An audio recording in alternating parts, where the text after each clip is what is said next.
toute façon, nous nous félicitons de la venue du président et avec lui l'ensemble de la République. Tous les ministres seront là, les directeurs généraux, les directeurs nationaux. Et c'est l'occasion pour Tambacounda de s'en féliciter d'abord et ensuite prendre l'exacte mesure de la situation qui est quand même, faut le dire, préoccupante dans tous les domaines du secteur d'activité de la vie. Tout ce qui concerne les populations, véritablement, il y a de sérieux problèmes. Si nous prenons le secteur de l'éducation, le président de la République arrive au moment où il y a des lycées qui sont en grève. Parce que tout simplement, ces lycées sont sous abri provisoire. C'est le lycée Tamba Commune, où aujourd'hui même les bâtisses menacent de s'écrouler.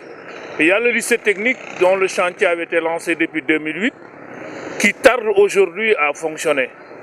Si nous prenons aussi le chantier de l'espace numérique ouvert, depuis 2015, le chantier existe et jusqu'à présent, on n'arrive pas à terminer ce chantier. Mais le plus important et le plus sollicité par les populations, c'est aujourd'hui l'érection de l'Université du Sénégal oriental.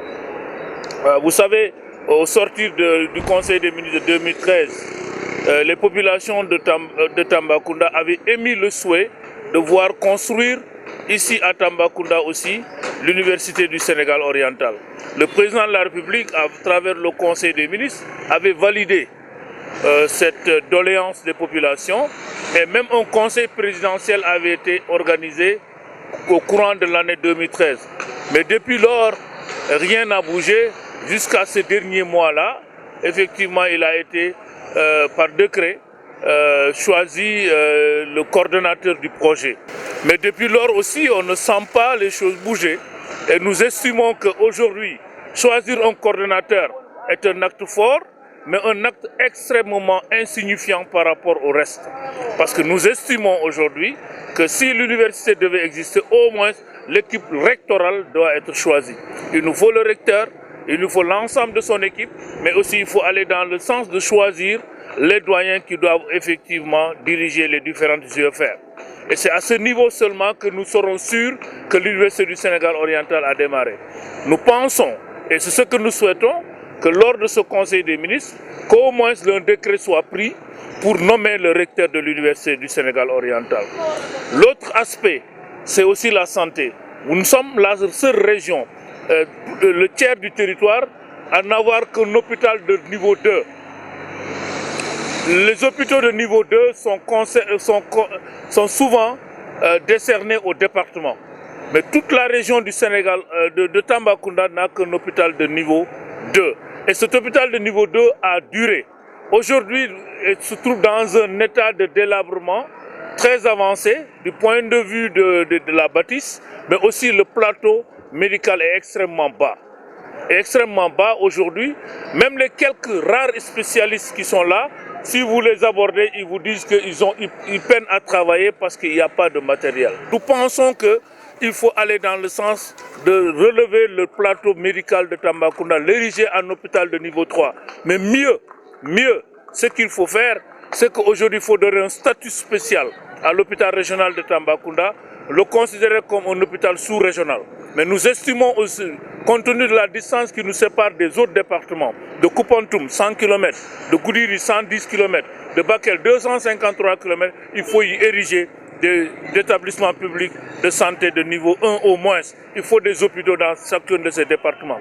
Parce qu'aujourd'hui, c'est le pays, c'est le Sénégal qui a souscrit effectivement à des engagements au niveau international pour faire de la santé une denrée accessible à tout le monde. Et le plan Sénégal émergent dit bien qu'il faut aller, l'axe stratégique numéro 2, il y a ce qu'on appelle le développement du capital humain, mais la protection sociale. Et on ne peut pas parler de protection sociale si le secteur de la santé n'est pas pris en charge. L'autre problème majeur pour les populations de Tambacounda, pour lesquelles nous attendons un projet important, c'est aussi la réhabilitation et la mise en fonction des chemins de fer. Parce que les Tambacoundois estiment qu'on ne peut pas aujourd'hui se permettre, aujourd'hui à Tambacounda, sur la distance entre Dakar et Kidira, avec tout ce que cela embrasse comme population, qu'on ne réhabilite pas les chemins de fer et qui ne coûte que 100 milliards pour réhabiliter et mettre en fonction effectivement les rails à Tambacounda. Et nous estimons qu'aujourd'hui c'est un projet pour lequel le président de la République avait aussi souscrit et il faudrait qu'on aille dans le sens effectivement de la mise en œuvre de ce projet-là.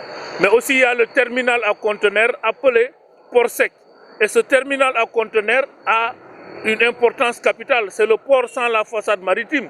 L'importance c'est quoi? Ça va permettre de faire de Tambacounda un pôle économique parce que tous les gros porteurs qui rentrent dans Dakar et qui encombrent la circulation, qui détruisent le tapis bitumé, la route de Tamba-Dakar, ces véhicules gros porteurs vont s'arrêter à Tambacounda et il y aura une effervescence économique à Tambacounda. Malheureusement, le problème de notre région, c'est que nous n'avons pas de leader qui soit capable de porter les vrais problèmes de Tambacounda. Tout leur combat s'inscrit dans une dynamique de leur propre promotion. Et nous estimons aujourd'hui que tout ce que je suis en train de dire, ça avait été déjà accepté. Si après 9 ans, on revient encore tenir un conseil des ministres et qu'on doit reposer ces questions-là sur la table, c'est véritablement des problèmes. Nous estimons aujourd'hui, et souvent les gens nous disent, le visage de Tambacounda a changé parce que la linéaire de route bitumée a augmenté, nous voulons bien, mais c'est 12 km. Qu'est-ce que ça fait par rapport au reste?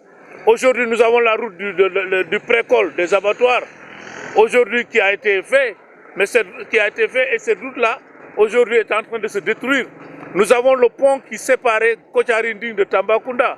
Ce pont avait été fait par une entreprise, jusqu'à présent il ne fonctionne pas. Donc pour régler la question de l'emploi, il faut des réponses structurelles.